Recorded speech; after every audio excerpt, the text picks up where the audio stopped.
Sa'id bin Jubair mengatakan, jika penghuni neraka lapar, maka mereka akan meminta pertolongan. Lalu mereka diberi pertolongan berupa pohon zakum, dan mereka pun makan darinya. Akibatnya kulit wajah mereka terkelupas. Seandainya ada orang yang melintas dan mengenal mereka, niscaya ia dapat mengetahui kulit wajah mereka ada di dalam zakum itu. Kemudian perasaan haus dilimpahkan kepada mereka, sehingga mereka meminta pertolongan. Mereka pun diberi pertolongan berupa air seperti besi yang mendidih, yaitu yang telah mencapai puncak panasnya. Jika mereka mendekatkannya kepada mulut mereka, maka lantaran panasnya, maka hanguslah daging wajah mereka yang kulit pembungkusnya telah berjatuhan. Oleh karena itu, Allah SWT berfirman setelah menggambarkan tentang minuman ini dengan gambaran-gambaran yang keji dan buruk ini. Bi'sas syarab, itulah minuman yang paling buruk.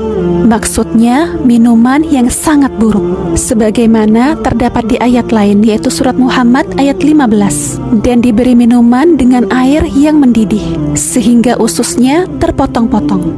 Dan juga di ayat lain, yaitu surat Al-Ghasyiyah ayat 5, diberi minum dari sumber mata air yang sangat panas. Firman Allah SWT, wasa'at murtafaqa, dan tempat istirahat yang paling jelek. Maksudnya firman Allah SWT, wasa'at murtafaqa, dan tempat istirahat yang paling jelek. Maksudnya neraka itu adalah kediaman, tempat berkumpul, tempat menetap, dan tempat tinggal yang paling jelek untuk istirahat.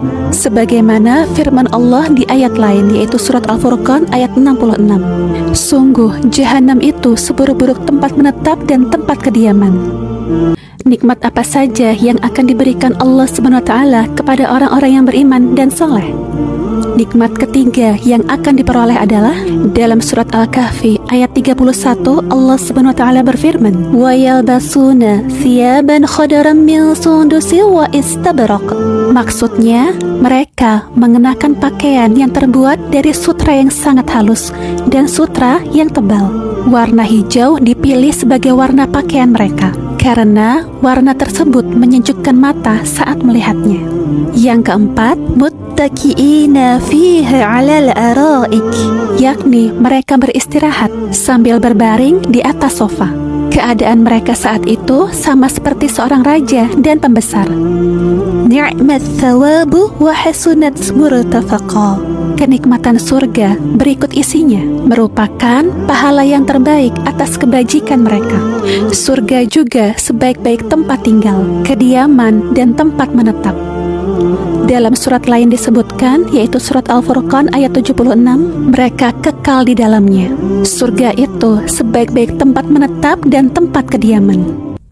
Apa sebab turunnya surat Al-Kahfi ayat 32-44? Dalam kitab tafsir Al-Munir dijelaskan, ada pendapat yang mengatakan bahwa ayat ini diturunkan kepada dua orang bersaudara dari Bani Makhzum, Al-Aswad bin Abdul Yalail, dia seorang kafir, dan Abu Salamah bin Abdullah bin Al-Aswad, dia seorang mukmin, suami Ummu Salamah sebelum dinikahi Rasulullah SAW. Pendapat lain dari Ibnu Abbas radhiyallahu anhu, dua orang tersebut adalah dua bersaudara dari Bani Israel. Salah satu dari mereka ialah kafir bernama Furtus, dan satu lainnya seorang mukmin bernama Yahuda atau Kitfir.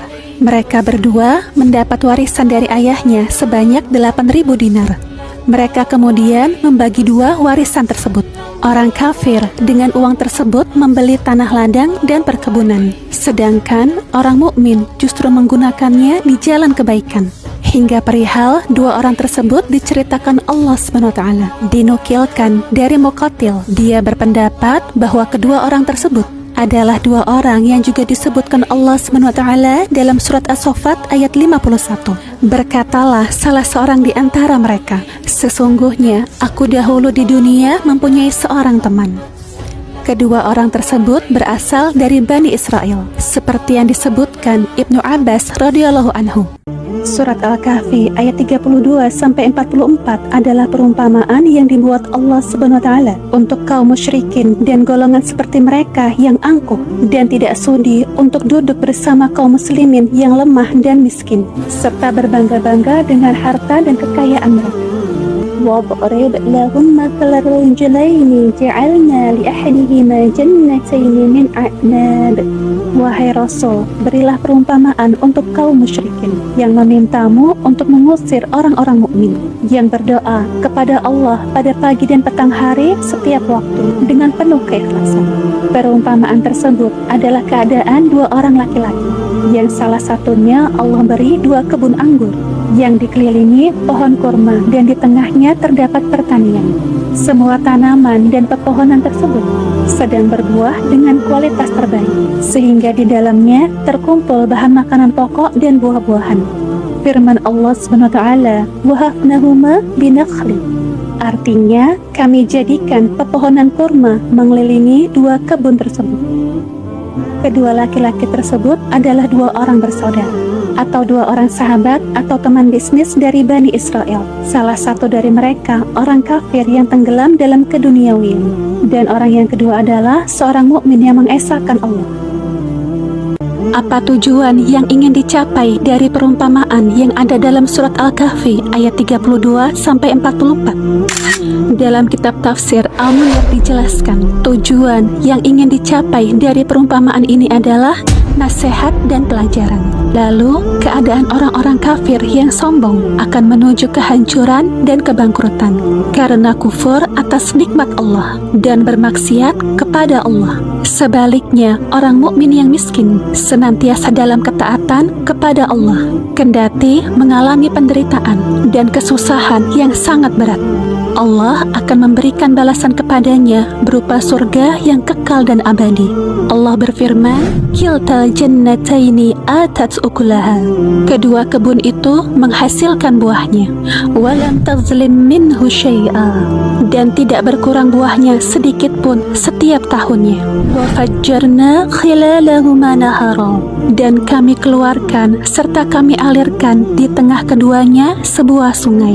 Sungai tersebut terbagi menjadi beberapa cabang untuk mengairi kebun tersebut dari berbagai sudut dan sisinya. Wa kana lahu thamar. Pemilik kedua kebun tersebut masih memiliki kekayaan lainnya berupa emas dan perak sebagai hasil perdagangan dan pengembangan hasil buminya. Semua kekayaan ini mengakibatkan wa kana lahu thamar. Pemilik kedua kebun tersebut masih memiliki kekayaan lainnya berupa emas dan perak sebagai hasil perdagangan dan pengembangan hasil buminya. Semua kekayaan ini mengakibatkan orang kaya ini menjadi sombong, angkuh, dan hidup glamor dengan harta, sama seperti keadaan setiap orang kaya yang lupa diri. Faqala li sahibihi wa huwa yuhawiruhu ana aktsaru minka mala wa a'azzu nafara. Pemilik kebun itu kemudian berkata kepada sahabatnya yang mukmin dan miskin, seraya mendebat dan mengajaknya berdialog dengan membanggakan diri. Hartaku lebih banyak darimu dan pengikutku lebih kuat.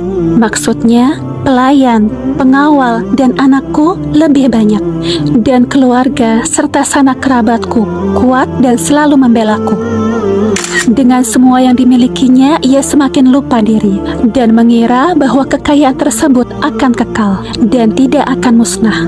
Hal ini karena pendek akalnya dan lemah keimanannya kepada Allah. Kondisi ini diceritakan di dalam Al-Quran. Dengan semua yang dimilikinya, ia semakin lupa diri dan mengira bahwa kekayaan tersebut akan kekal dan tidak akan musnah. Hal ini karena pendek akalnya dan lemah keimanannya kepada Allah. Kondisi ini diceritakan di dalam Al-Quran.